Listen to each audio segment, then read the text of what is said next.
All right, it is officially time for a strategy knowledge check.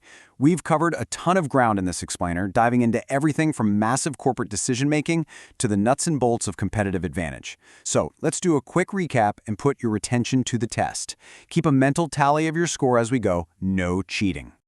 Now, we're not just going to regurgitate textbook definitions here. The whole point is to see how these big-picture concepts actually apply to real-world scenarios. It's going to work like this. I'll toss you a scenario, give you 4 options, and you've got to lock in your answer before we reveal the truth. You ready? Let's jump straight into round 1. Okay, picture this. McDonald's, yeah, the massive fast food giant, suddenly decides they're going to start manufacturing commercial kitchen equipment. And to top it off, they're going to build these factories in China. This is obviously a monumental move. So, which strategy level does this decision actually represent? Let's look at your choices. Is it A, business strategy, B, functional strategy, C, corporate strategy, or D, international? Think carefully about what McDonald's is literally doing here. They are jumping into a completely new industry and a brand new geographic market all at once. Go ahead and pause this explainer right now if you need a second to mull it over and lock in your final choice. All right, the correct answer is C, corporate strategy. Give yourself a massive point if you nail that one. It's a huge shift, and a pivot like that happens at the absolute highest level of the organization. But, to really get why A, B, and D missed the mark, we need to take a quick look at how strategy is structurally built within a company. So let's break this down. You've got your 3 primary levels of strategy stacked up right here. At the very top, running the whole show, is corporate. Right beneath that is business strategy, and finally, acting as the foundation, you have functional. Corporate strategy sits way up at the peak because, honestly, it dictates absolutely everything else that follows. Drilling into that top tier for a second, corporate strategy is all about establishing the overarching direction of the entire company. It asks the ultimate question: what businesses or industries should we even be competing in? Since McDonald's core gig is selling burgers and fries, suddenly deciding to manufacture heavy equipment is a pure diversification strategy. It's a completely new ballgame. And making that kind of massive portfolio call, that happens strictly at the corporate level by the CEO and the board. Now, maybe you were leaning towards business strategy. Let's clear that up. Business strategy is all about how you compete within a single, already chosen line of business. For McDonald's, a business strategy would be figuring out how to steal market share from Wendy's or Burger King. It has absolutely nothing to do with launching a brand new manufacturing empire. See the difference? And what about the other 2 options? Well, functional strategy is super zoomed in. It focuses on the day-to-day actions of specific departments, like marketing or HR. It's way too narrow for our scenario. And yeah, going into China is definitely an international move. But here's the catch. International isn't actually one of the 3 primary hierarchical levels of strategy. It actually falls right under that massive corporate strategy umbrella. Okay, wipe the slate clean. Moving on to round 2. Here's your question. What is the foundational step in strategy formulation that involves evaluating both the internal and external company environments? Look, every solid strategy has to start somewhere, right? It usually starts with a reality check. But what's the actual precise strategic term for this dual evaluation? Let's check out the options. Are we talking about A, situation analysis, B, detailed analysis, C, internal analysis, or D, external analysis?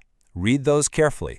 We're hunting for the specific piece of jargon that covers looking inside the company and outside the company at the exact same time. Got it? Lock it in. And the correct answer is A, situation analysis. Awesome job if you grabbed another point there. This is literally the bedrock of all strategic planning. I mean, you can't possibly chart a course for where you want to go if you don't know exactly where you're standing right now or what kind of economic storms might be brewing outside your window. Let's look at how this actually functions. This visual beautifully illustrates the whole concept.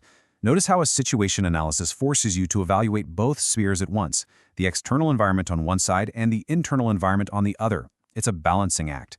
In the real world, companies usually use a SWOT analysis to build a bridge here, finding that perfect strategic fit between what they're actually good at and the opportunities waiting out in the market. The real trick is grasping the massive contrast between these 2 worlds. Internal factors are the things living inside the firm, stuff you can actually control, like your resources, company culture, and core capabilities. External factors, those are totally outside your control. We're talking macro forces like sweeping economic trends or crazy new tech, plus micro factors like what your direct competitors, suppliers, and customers are doing today. So why were the other answers a trap? Well, C and D, internal analysis and external analysis, they just give you half the picture. Doing one without the other is like trying to drive with one eye closed. You're either blind to your own internal flaws or totally oblivious to a giant market threat. And option B, detailed analysis, that's just generic filler. Situation analysis is the only strategically complete term here.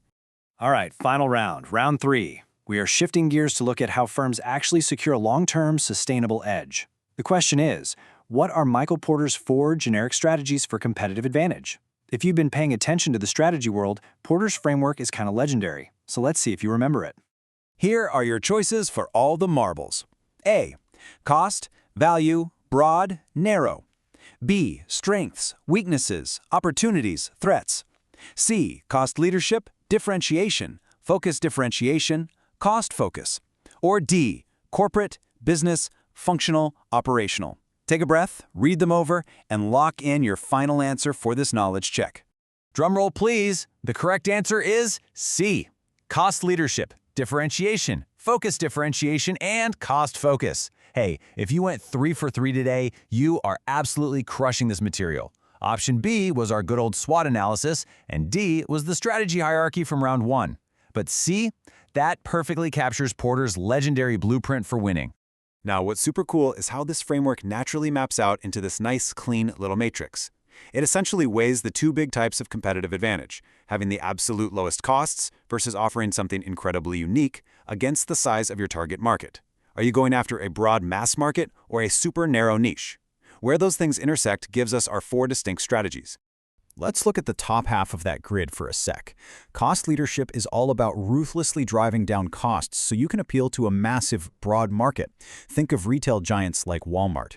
Differentiation is the complete opposite.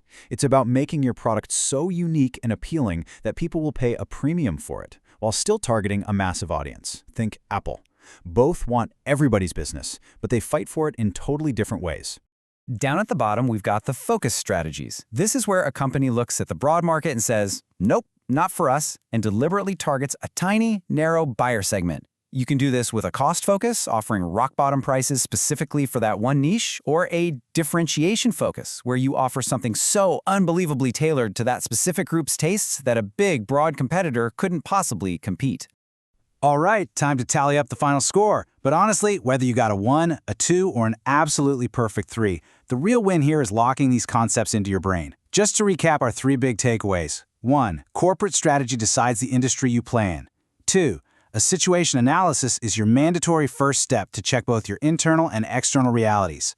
And 3. Porter's generic strategies are the exact playbooks you use to secure your competitive advantage.